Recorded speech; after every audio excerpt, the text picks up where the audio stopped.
him a jersey, did he? No. When he needed, surgery, he didn't go get a tattoo of a man walking on crutches, did he? No, I think he had a permanent tattoo from the scars, but that's about it. And let's talk about another really significant event in his life, the birth of your daughter. Yes. It's fair to say after the birth of your daughter, he didn't go out and, how to put this, he didn't get a tattoo of the birthing process. No. Yeah, you wouldn't have liked that very much. No, not at all. But he did not do that. No. In other words, you've never known Aaron to get tattoos that describe some events that happened in his life, right? No. You've never known Aaron to create pictures on his body that narrate some lived experience in his life, have you? No. In contrast, Aaron got tattoos, I think the word you used on direct was sporadically. Yes. And indeed, at some point, it's your view that Aaron wanted to just feel space on his body, right? Yes. He wanted all of his skin to be covered by tattoos. Yes. Indeed, you thought he had become sort of addicted to tattoos, right? They can be addicting, yes. Now, in terms of whether tattoos of Aaron's had meaning, you know a couple have some meaning, right? Yes. He's got a lot of tattoos. A lot. And it's fair to say that with respect to most of them, you're unaware of any special meaning that they hold. Yes, I don't know specifically. Now, the government asked you about Aaron's trip to Costa Rica, remember that? Yes. They asked you about your vacation to Rhode Island. To Rhode Island? Yeah. What do you mean? They asked you a question about it. If you don't remember, that's fine. Is it Newport? Oh, I think okay. Newport, Okay, yes. thank you. Okay, I was lost for a second. Yeah, so, Okay. so remember they asked you questions about Yes. that, right? They asked you questions about, I think, raindrops, right? Yes. Yes. Right. I'm going to ask you a relevant question. Do you know anything about what happened on July 16th, 2012? No. Do you know anything about what happened on February 13th, 2013? February 13th? No. Right. I want to draw your attention to the questions that Mr. Hagan asked you about a gun that you found in your junk drawer. The first thing I want to do is clarify the time frame, right? Okay. This was not in the summer of 2012, right? I don't believe so. In the summer of 2012, you were still living in Plainville, Yeah. right? Yes. And you found the gun in North Attleboro. That's correct. This was at least into the late fall, winter part of 2012 or in 2013, correct? Correct. And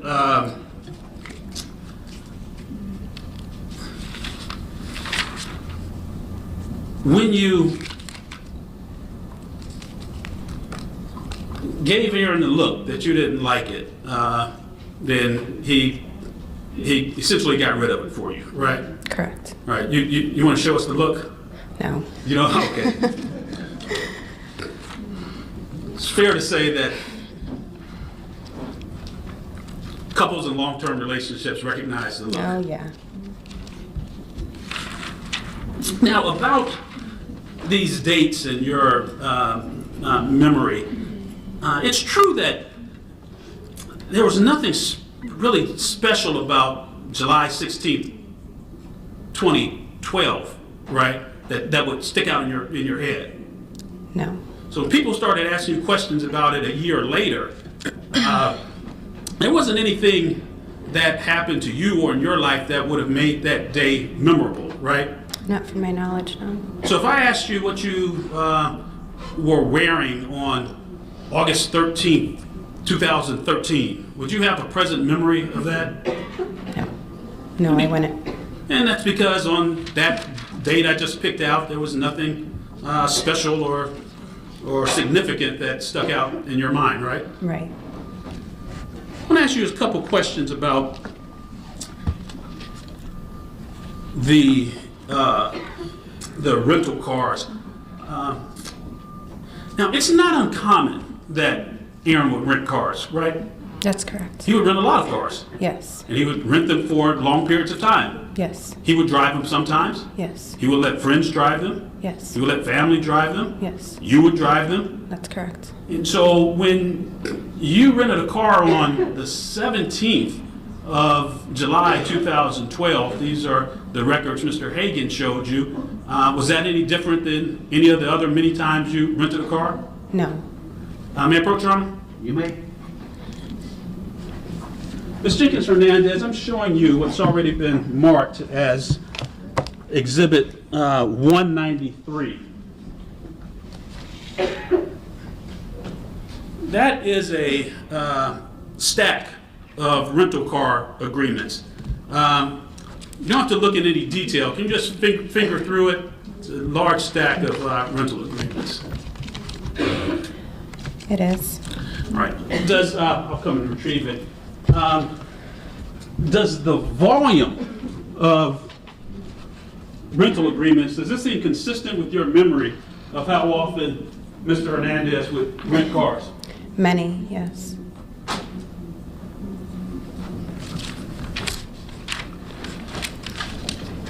The Commonwealth asked you a series of questions about Mr. Bradley and whether you had any recollection of conversations with Aaron in respect of Mr. Bradley getting shot in February of 2013. Do you remember those questions? I do. Now, you told Mr. Hagan that you likely had some conversation with Aaron about Mr. Bradley getting shot, but you don't remember any specifics about the conversation. Is that fair? Right, I may have. And you also noticed that Mr. Bradley did not come around after he was shot in Florida, correct? I may have. I'm not really sure. Well, Mr. Hagan asked you a number of questions about, did you have a conversation when your fiance's best friend was shot, and then he stopped coming around? Do you remember those series of questions? I do. And he read some grand jury testimony of yours? That's correct. All right, well, I'd like to read what Mr. Hagan neglected to read the rest of your answer. Objection. Sustained in that form. The rest of your answer, Any question, please. isn't the rest of your answer to the question whether you have had a conversation with Mr. Hernandez about Bradley not coming around is no, because I wasn't really fond of him, speaking of Sherrod. So it really wasn't. I mean, I kind of took it as a positive that he wasn't around, right? Mm-hmm. You really didn't like Mr. Bradley being around your fiance, right? Overruled.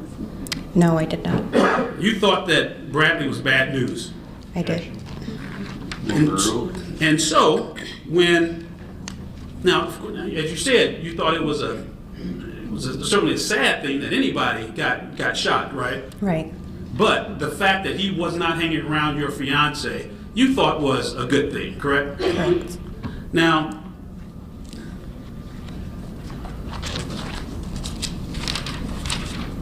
I'm going to ask you a couple more questions about Sherrod.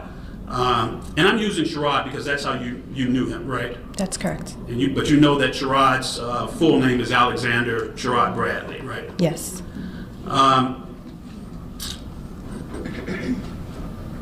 Once you learned that Sherrod had been shot, actually, let's clear that up a little bit. Mr. Hagan asked you a number of questions about about how you learned Bradley had been shot, right? Right. Now, you first learned that he was shot from someone in the community, right? That's correct. Now, you're not saying that you and Aaron never talked about the fact that Mr. Bradley was shot, are you? No, I'm not. I don't remember. Right, but you do remember that someone else initially told you about the shooting, right? That's correct. And you've known Aaron for, I think, over 20 years. Yep. Yes. You've seen him when he's happy. Yes. You've seen him when he's sad. Yes. You've seen him when he's excited. Right. You've seen him when he's frustrated. Yes. You've seen him when he's confused. Yes. You've seen an entire range of emotions from your fiance, right? I have. And when you learned that Sherrod had been shot, it's fair to say that your fiance was saddened by the fact that his friend was shot. Right. I would agree with that. And I'm going to take you a little further in time. You ultimately learned that Sherrod was suing Aaron. Yes. And you learned that he was trying to take money from Aaron. Yes. And the two of you were in California at some point during that period. Yes. And you recall your fiance in text messages. You weren't reading them, but he told you he was texting with Sherrod. No, overruled. Were you told that? Yes. And Aaron told you that Sherrod was trying to. Sustained. So when you learned that Sherrod was extorting or taking money, Sustained. when you learned that Sherrod was attempting to get money from Aaron, you were able to discern his emotions at that time as well, correct? Aaron's. Is that an objection? Well, you may answer that yes or no. Yes. And it's fair to say that during that period when you learned that Sherrod was trying to take money from his friend, that Aaron, Sustained as to the form of the question. you observed that Aaron was both hurt and sad that his friend was attempting to take money from him. The objection's overruled as to your impression. My impression was that he was upset. Yes. And is hurt a fair characterization? Upset. Next question. That's cross-examination, Your Honor.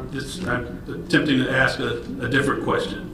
Is it fair to say that he was hurt as well?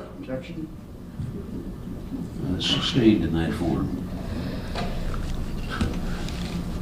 Your fiance was hurt as well, wasn't he? Same ruling. Sustained. The period in time when when you learned that Mr. Bradley was trying to take money from your fiance, your observation was that Mr. Hernandez was hurt as well. Sustained as to the form of the question. Well, may we approach him? Yeah.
hurt that his friend was suing him? No, overruled as to that question. Yes.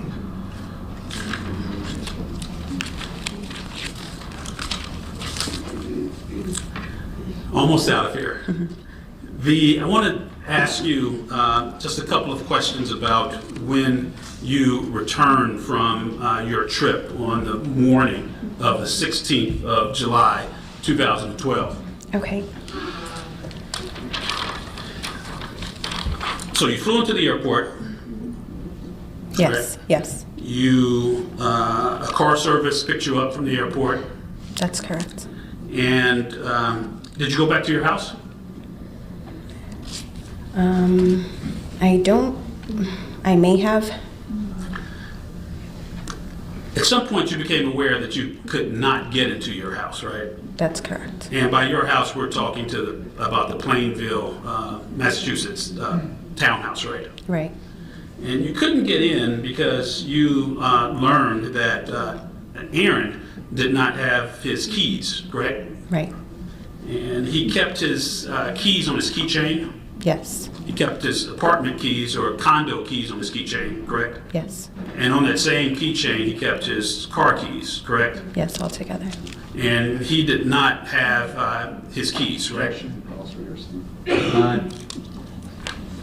Sustained as the foundation at this stage. And I'm sorry, Your Honor, I did not hear the objection. Foundation.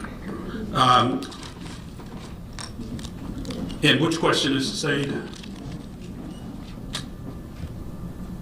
I'm sorry? Which question was the objection sustained? The one you asked. That's so I'll do again. So you were aware that Aaron kept his keys, both keys on his keychain, correct? Yes. The keys to the house, Yes. keys to the car, Yes. and you could not get into the Plainville house Right. because Aaron did not have his keys. Sustained. Were you able to get into the Plainville house? No, Why not? because we were locked out. All right.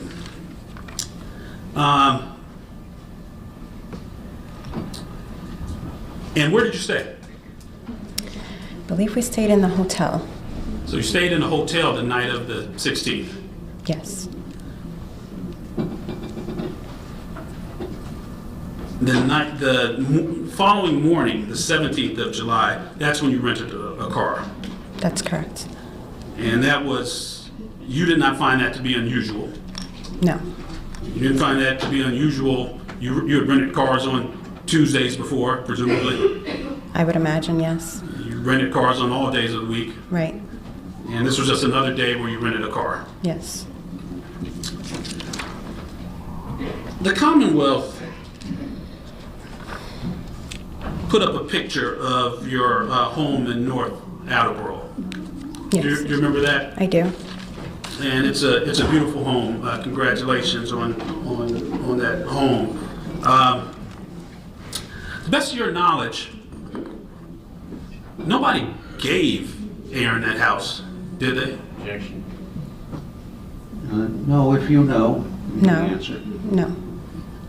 To the best of your knowledge, your fiance went to work day in and day out to earn money to purchase that house, didn't he? Yes, he did.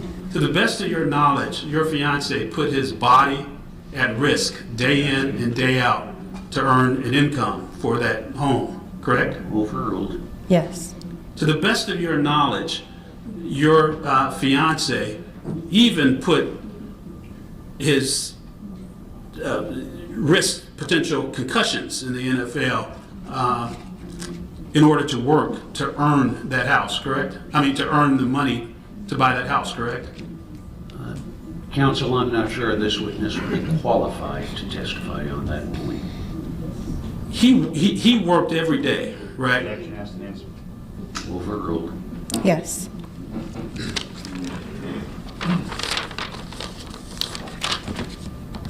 Brief indulgence.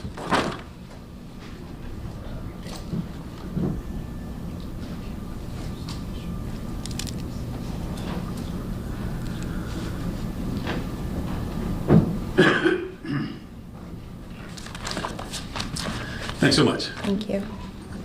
Anything further, Mr. Hayden? Yes, Your Honor.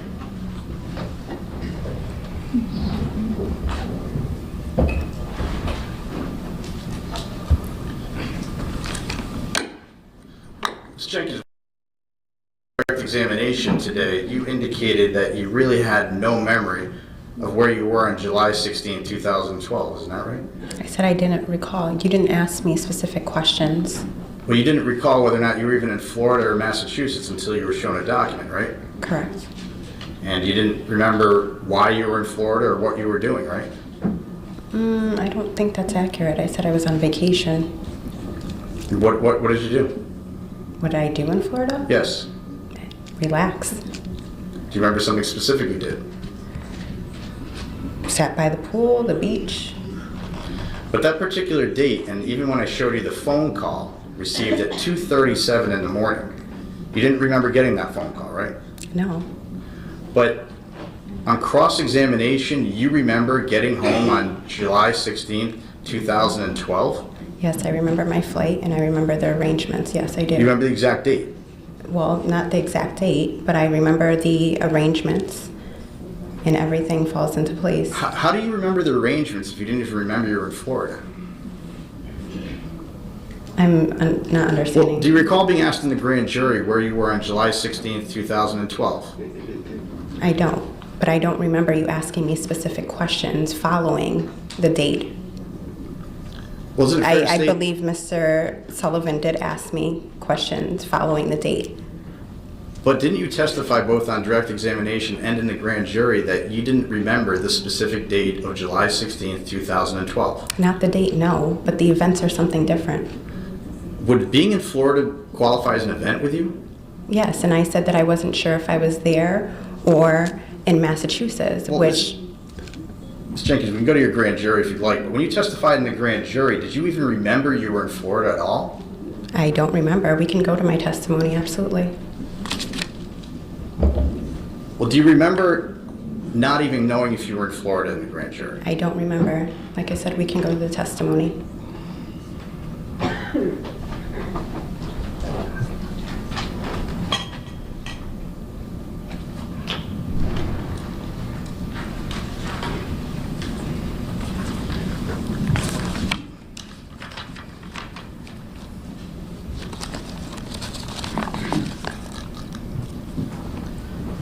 We'll move on to the questions while we find that part.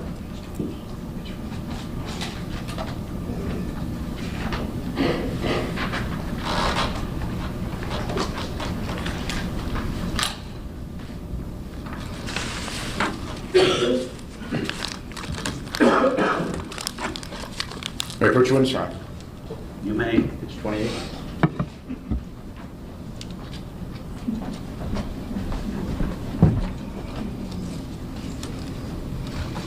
So just read page 28 through 29 to yourself.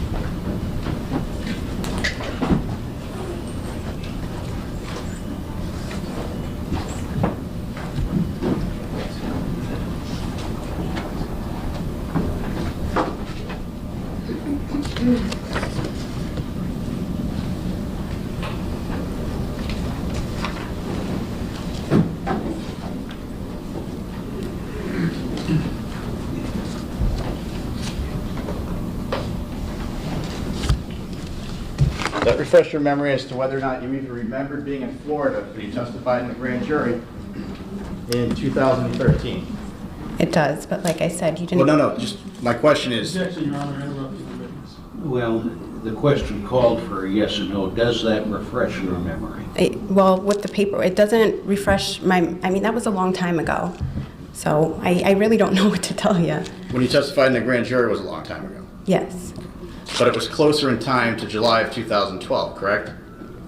it was, but I mean, And you were asked where you were in July 16, 2012. You had no idea, correct? that's what it says, yes. And in fact, you were even asked about whether or not there were plane tickets or a plan to go to Florida, and you still didn't know. Right, but like I said, you didn't ask me specific questions. Well, did I ask you in a grand jury specific questions about getting a phone call at 2:37 in the morning from your fiance? Right, which I told you wasn't uncommon. But now your testimony is that you remember getting home on July 16th, 2012, is that right? Mr. Hagan, a phone call at 2 something in the morning is way different than the encounters of flying into an airport pregnant, getting into a car service, and then being locked out of your house while pregnant. And your testimony is this happened on July 16th, 2012. Like I said, I wasn't familiar with the date, but the events that Mr. Sullivan brought when he was asking questions is what I understood, and that's the accurate date as far as me flying in. July 16th, Yes. 2012? Yes. And you have a specific memory of being locked out on July 16th, 2012? I don't have a specific memory of the date. I remember the events. But you just testified under cross-examination that it was the date, July 16th. Right, which is now what I'm saying, but I did not So do you remember remember then. that date or don't? I did not. He's cutting off the witness back. Let us see if we can make this clear. Is it your current testimony as you sit here now that the events you described, flying back, getting a car service, going home, being locked out, in fact occurred on July 16th? Yes, Your Honor. That's your current memory? That's correct. Okay, with that established, put a question. And it's your testimony that that very day, July 16th into July 17th, you then got a hotel room with Aaron Hernandez? That's correct. Where was the hotel room? I believe it was called the Holiday Inn Express, What town? Plainville, Massachusetts, I believe. Plainville, Massachusetts. That's correct.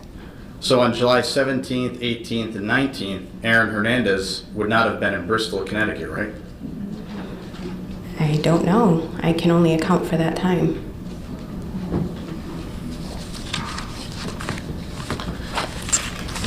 And you're sure it was the 16th and 17th of July, 2012, that the two of you were in a hotel in Plainville, Massachusetts? I'm pretty sure, yes.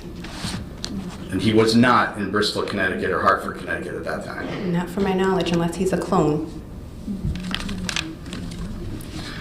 Now, you're asked some questions, ma'am, about the tattoos, and I believe Mr. Sullivan was asking you about whether or not he had tattoos of lived events, right?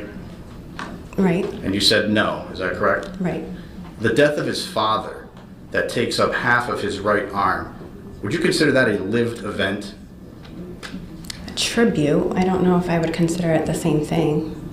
I Well, mean, but, I someone mean, your important in definition may be life dies, different. You lived that Hold event. on, one at a time, please. Is it fair to state that when someone in your life dies, Made the witness finish. Did you finish your last answer? I did, Your Honor. when someone in your life dies, it's a lived event? Like I said, your comparison is something different than mine. Like I said, it's a tribute. A tribute to something that happened, right? Yes. And similarly, you were asked a question by Mr. Sullivan on cross-examination about whether if he got a tribute or a tattoo of you giving birth. I think the words were, you said you wouldn't like that very much, right? That's correct. And you would have confronted him about that and been angry about that tattoo. I don't know if angry is the right word. Well, it would have bothered you. It would have bothered me, yes. Do you like this tattoo, Ms. Jenkins? Objection. Sustained.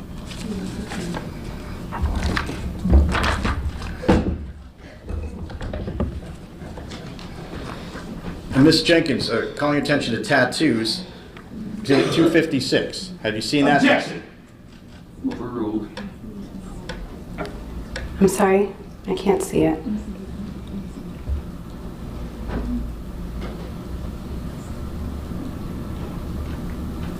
Have you seen that tattoo before?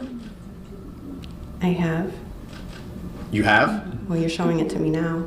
You've never seen it before now? I don't remember. Like I said, Aaron has many tattoos.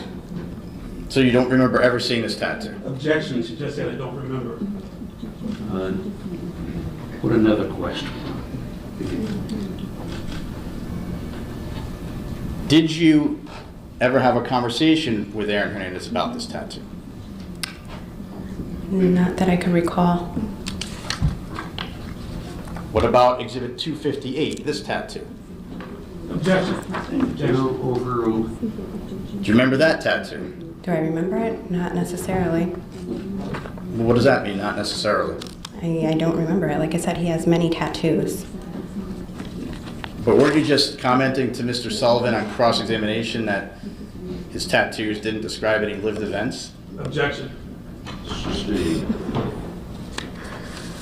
Well, you also testified, Ms. Jenkins Hernandez, that the tattoos... Objection. As counsel finished with this picture, the witness said she doesn't know it, doesn't recognize it, hasn't spoken to him about it. Thank you. You also, I believe in response to one of Attorney Sullivan's questions, said that there are no special meanings to many of the tattoos, right? Right. Any special meaning to the ones attributed to his father? You'd have to ask him. What about the special meaning of the one dedicated to his brother? Like I said, you would have to ask him. I know what's on my body. I can't tell you. I mean, I would think that they would, but you would have to ask him. And the tattoo of your initials, that has special meaning to the defendant, doesn't it? To me, I would hope it would have special meaning to him, yes. Finally, Ms. Jenkins Hernandez, you were asked questions by Mr. Sullivan about charade. You recall those questions? I do. And you testified that it was your observation, was it not, that the defendant was saddened by Sherrod being shot? Yes, Now, we're not talking about the lawsuit, we're talking about when he learned he was shot. I believe so. You didn't learn that he was shot through the defendant, did you? Right. So he didn't express any sadness before you learned from someone in the neighborhood that he got shot, did That you? I can't tell you that because I don't remember the exact events, but I can tell you that he was bothered by it. He was sad. But he never told you about it, did he? I don't remember. I don't think so. So you learned from somebody else. Yes, originally I learned from someone else. So he certainly wasn't sad before that, was he? Mr. Hagan, I don't know.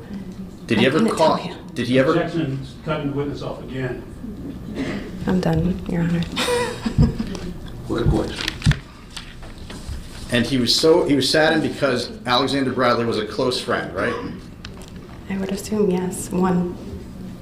Did he call all sad when Alexander Bradley completely disappeared and was missing in Florida on February 13th, 2013?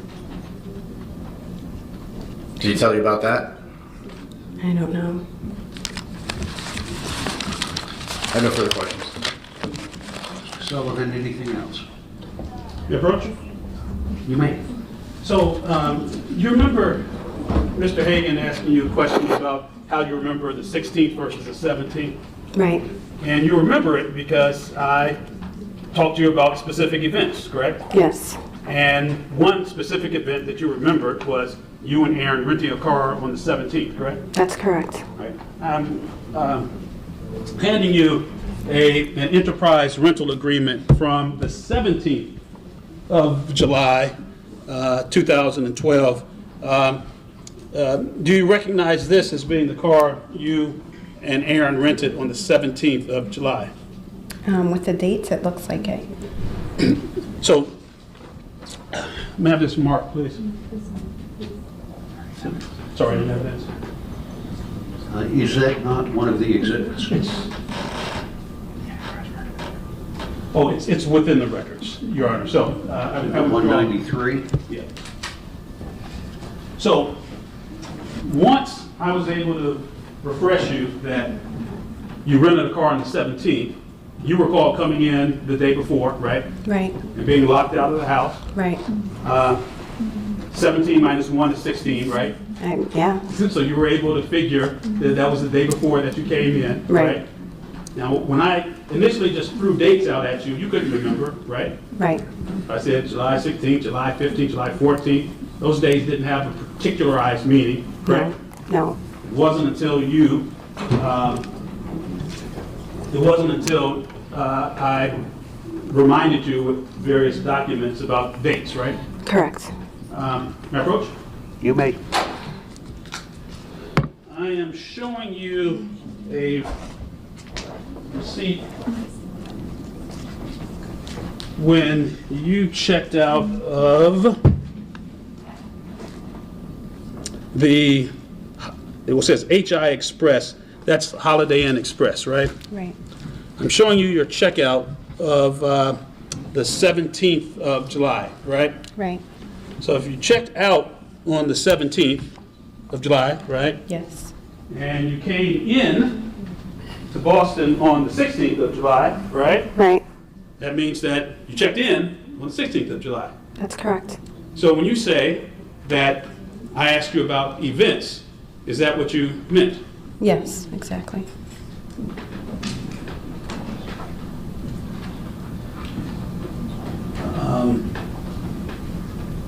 So when I chatted with you about your memory, I did more than just give you random dates, right?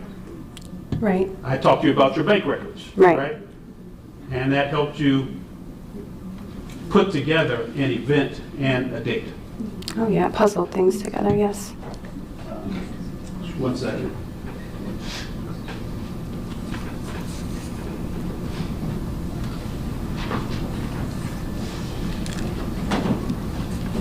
And in the grand jury that Mr. Hagan keeps referring to, they never gave you these documents or anything, did they? The grand jury documents? They never put these dates these documents in front of you when they were trying to ask you what you remembered about July 16th, right? I don't believe so. And is it frustrating if someone keeps asking you about dates without any context? Objection. Sustained. Were you frustrated in the grand jury when you continued to be asked about dates with no context? No, you may answer that. Yes, of course. Thank you so much for your time. Thank you.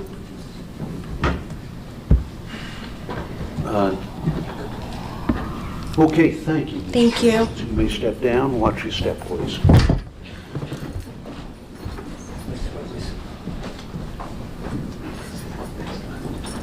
On the left. Commonwealth calls Catherine Ruby.